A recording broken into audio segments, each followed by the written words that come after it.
So, the kids just left. It's Sunday night. That means I'm not going to see them again until Wednesday afternoon, evening. And, and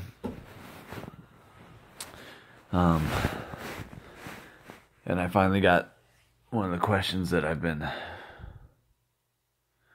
dying to answer for my kids that I can't answer.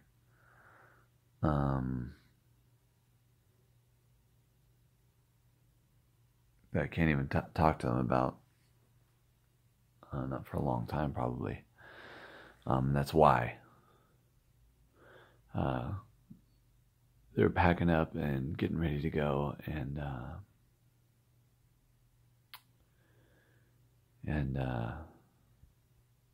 I'm giving them their final hugs and kisses, and Grace said,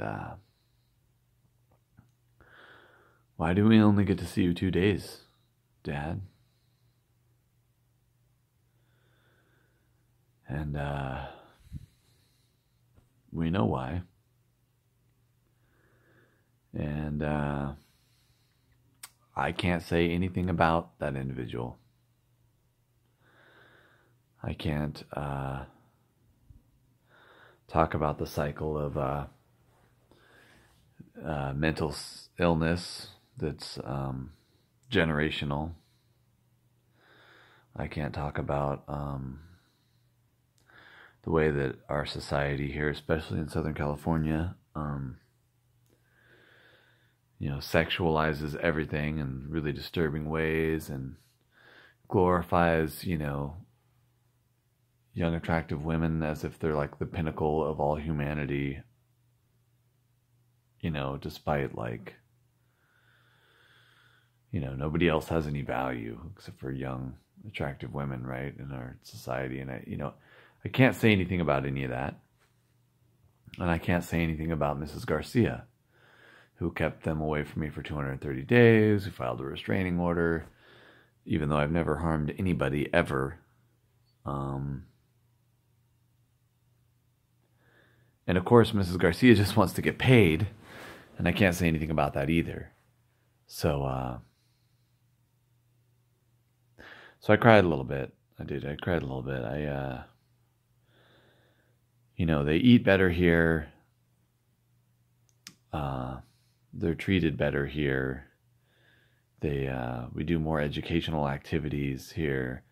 They're given more accolades here. They do more physical activities here. They're more engaged with here. There's just no way that Mrs. Garcia can be nearly as on it as I am in the parenting department. It's just, I have 7 years of evidence to know, who's the better parent. And it's not even, debatable. And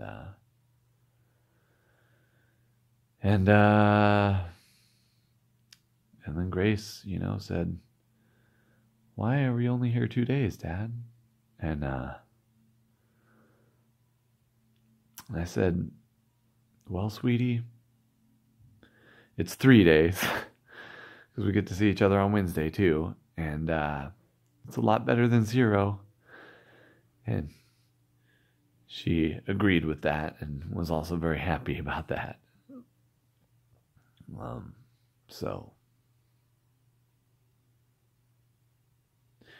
yeah, and I just want to rage, I just want to rage and say every curse word that there is and just, rail against that petri dish that's done this to my kids and done this to me, and I can't say anything. I can't do anything. My hands are tied. I'm just stuck here. And yeah. So there's an answer why. There's an answer to that question, Grace Jean. Why? Why only 2 days of dads? There's an answer to that question. And it's not an answer I can say on the record or off the record. It's not anything I can say to you. And all psychological advice is also not to say it to you, ever.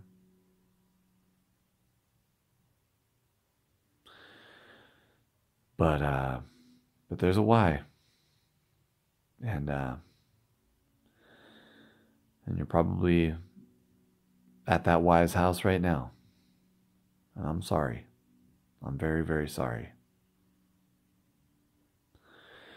Running into some old friends who knew Mrs. Garcia before I did, and we're like, why?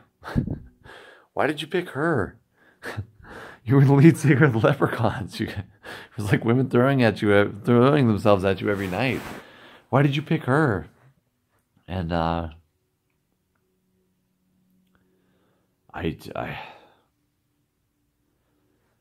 believe me, I wish I had a time machine and I could go back and tell me not to pick her.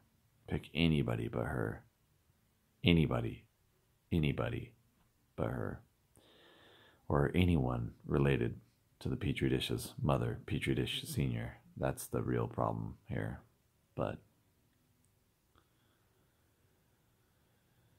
yeah, I just nothing I can say or do except for be here when I get to see Everett and Grace. Thank God I get to see him now. I mean, 6 hours seems like a long time, you know. I mean, if you were going to go sit in a 6-hour film, you'd be like, wow, that's forever, you know. If you were going to go watch a 6-hour sporting event, you're like, oh, wow, that's forever. But 6 hours with your kids when you're used to being like, you know, I mean, it was funny. I told the supervised monitor tonight that I was like, basically in the past, I was like a soccer mom, you know. Always had the kids in the car. We were always going and doing something and something positive and educational and beneficial for them. And when that's your life for years, for more than a year anyway, and then to only have them for 6 hours a couple times a week, and then 3 hours another time a week, it's not enough. It's not near enough. It's not even close to enough. And at some point, the supervised visitation is going to be over. I'm going to have regular visitation, and I'm going to at least be able to have a somewhat frank conversation with the kids, although not that frank, you know. I mean, the psychological advice is, you know, don't say anything to them about the Petri dish, you know. And it's like, well, yeah, I just but I mean, the Petri dish is a pretty major player in the story. It's she's the villain, she's the antagonist, she's the plot, you know, she's all of it, you know. And you know, and to not say anything about her at all is just, it's kind of a form of dishonesty. And it's just so hard when you don't see your kids but for 2 days a week to keep up this weird facade of dishonesty with them. It's like, it's inhuman. I can't do it, you know.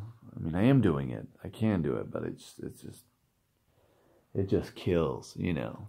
It just kills not to be able to say, you know,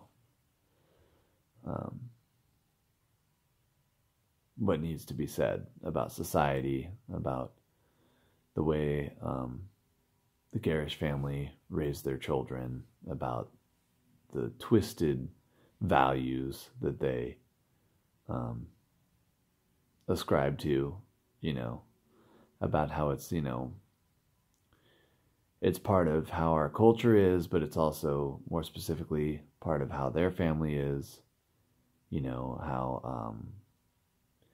how damaging the military is to everybody that it touches. All of those things. It's just like, I can't say any of that to my kids, you know. I can't even talk to them about it.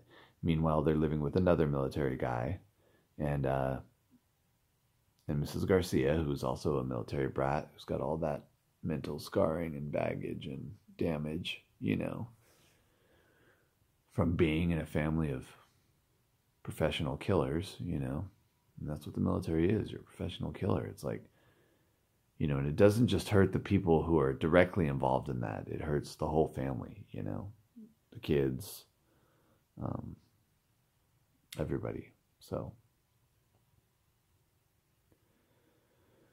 yeah, just tough stuff.